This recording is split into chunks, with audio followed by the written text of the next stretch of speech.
Berikut adalah pembahasan teori kepribadian kelompok 2. Teori kepribadian menurut Carl Gustav Jung.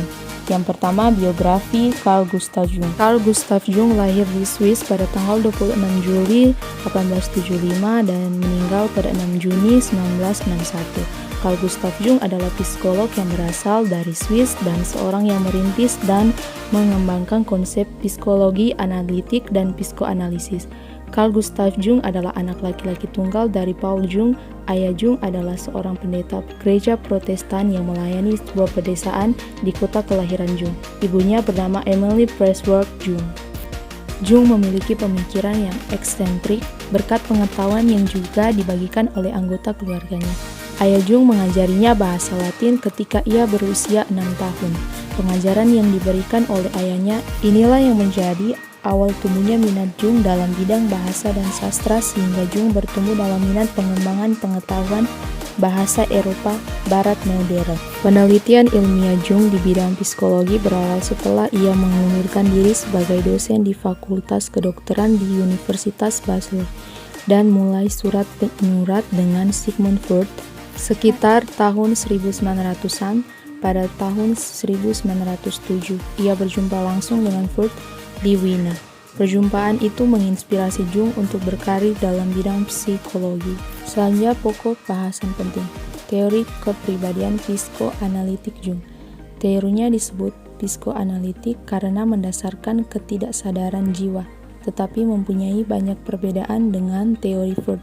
Jung memandang manusia dengan menghubungkan teleologi atau tujuan dan kausalitas atau sebab akibat, bahwa tingkah laku manusia ditentukan oleh sejarah individu dan rasnya atau kausalitas, dan tujuan dan aspirasi atau teleologi. Jadi faktor-faktor masa lalu dan masa yang akan datang berpengaruh pada tingkah laku manusia. Kepribadian manusia dipandang sebagai prospektif, dalam arti bahwa Jung melihat ke depan ke arah garis perkembangan sang pribadi di masa depan, dan retrospektif dalam arti dia mempertahankan masa lampau. Dalam hal ini, Jung menyatakan bahwa orang hidup dibimbing oleh tujuan maupun sebab-sebab. Jung menganggap bahwa ada perkembangan yang konstan dan seringkali kreatif, pencapaian ke arah kesempurnaan dan kepenuhan serta kerinduan lahir kembali. Selanjutnya, struktur kepribadian. Jung tidak berbicara kepribadian, melainkan tentang psiki. Adapun yang dimaksud dengan psiki adalah totalitas segala peristiwa psikis, baik yang didasari maupun yang tidak didasari. Jadi jiwa manusia terdiri dari dua alam, yaitu pertama, alam sadar atau kesadaran, yang kedua, alam tak sadar atau ketidaksadaran. Kedua alam itu tidak hanya saling mengisi, tetapi berhubungan secara kompensatoris. Adapun fungsi keduanya adalah penyesuaian, yaitu satu, alam sadar, penyesuaian terhadap dunia luar. Yang kedua, alam tak sadar, penyesuaian terhadap dunia dalam. Batas kedua alam itu tidak tetap, melainkan dapat berubah-ubah. Artinya luas daerah kesadaran atau ketidaksadaran itu dapat bertambah atau berkurang. Selanjutnya, struktur kesadaran.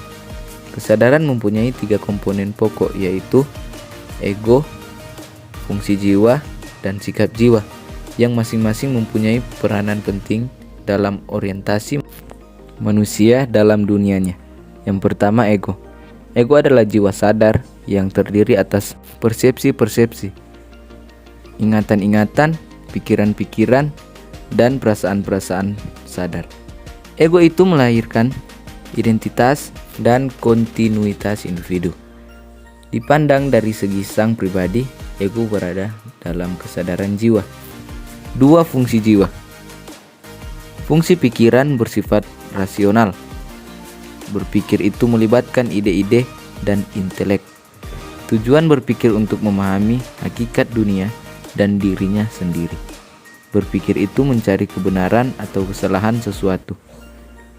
Fungsi perasaan adalah fungsi evaluasi, menilai. Perasaan adalah nilai benda-benda, baik positif maupun negatif bagi subjek. Dengan perasaan, maka orang akan memperoleh pengalaman-pengalaman subjektifnya.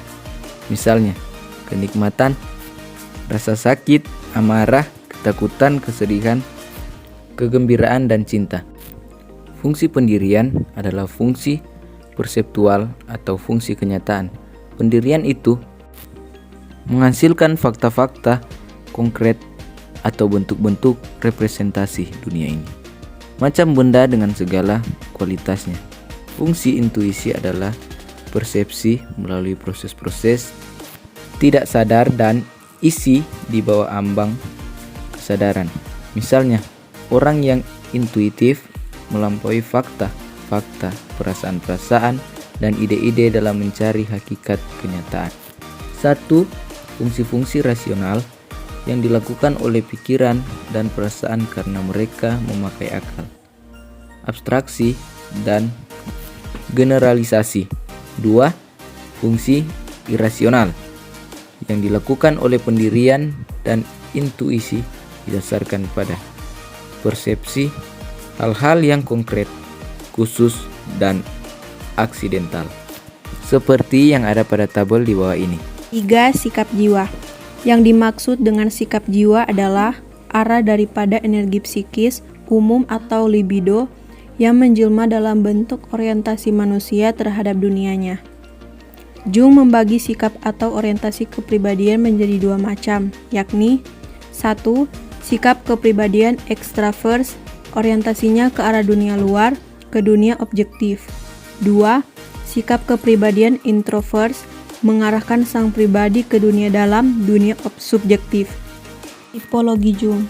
Kehidupan alam tak sadar itu selalu berlawanan dengan kehidupan alam sadar. Jadi orang yang kesadarannya bertipe pemikir, maka ketidaksadarannya bertipe perasa. Orang yang kesadarannya bertipe ekstravert, ketidaksadarannya bertipe introvert. Begitu selanjutnya. Persona. Persona menurut Jung adalah cara individu dengan sadar menampakkan diri keluar atau ke dunia sekitarnya.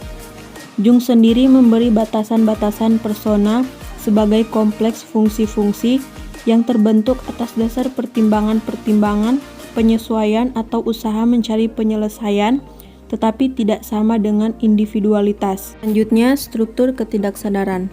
Struktur ketidaksadaran terbagi menjadi 2, yaitu 1. Ketidaksadaran pribadi. Pengalaman-pengalaman yang pernah sadar tetapi kemudian direpresikan, disupresikan, dilupakan, atau diabaikan. Pengalaman-pengalaman yang terlalu lemah untuk membentuk kesan sadar pada sang pribadi. Isi ketidaksadaran pribadi sama seperti isi bahan prasadar pada teori Freud, yakni lapisan jiwa prasadar. Isi tersebut dapat sadar dan berlangsung banyak hubungan 2 arah antar ego dan ketidaksadaran pribadi. Kompleks-kompleks merupakan kelompok yang terorganisir atau konstelasi perasaan-perasaan, pikiran-pikiran, persepsi-persepsi, dan ingatan-ingatan yang terdapat dalam ketidaksadaran pribadi. Kompleks ini mempunyai inti yang berfungsi seperti magnet, dapat menarik atau mengontelasikan berbagai pengalaman ke arah kompleks studi. 2. Ketidaksadaran kolektif. Ketidaksadaran kolektif disebut juga transpersonal, merupakan salah satu di antara segi-segi teori psikoanalitik Jung yang paling original dan kontroversial. Ketidaksadaran kolektif mengandung isi-isi yang diperoleh selama pertumbuhan jiwa seluruhnya, yaitu pertumbuhan jiwa seluruh jenis manusia melalui generasi yang terdahulu. Berikut bentuk ketidaksadaran. Yang pertama, bentuk bayang-bayang. Yang kedua, anima dan animus. Yang ketiga, proyeksi imago. Selanjutnya, hubungan antara teori Jung dengan anak berkebutuhan khusus atau ABK. Pada teori Jung dikatakan dalam fungsi jiwa itu terdiri dari fungsi pikiran, perasaan, pendirian, serta intuisi yang tentunya semua anak berkebutuhan khusus atau ABK dapat rasakan dan tentunya tetap sama seperti orang yang normal pada umumnya. Akan tetapi dalam penerapannya, ABK tidak sama dengan anak normal karena keterbatasannya. Demikian materi yang telah kami bawakan, diucapkan terima kasih.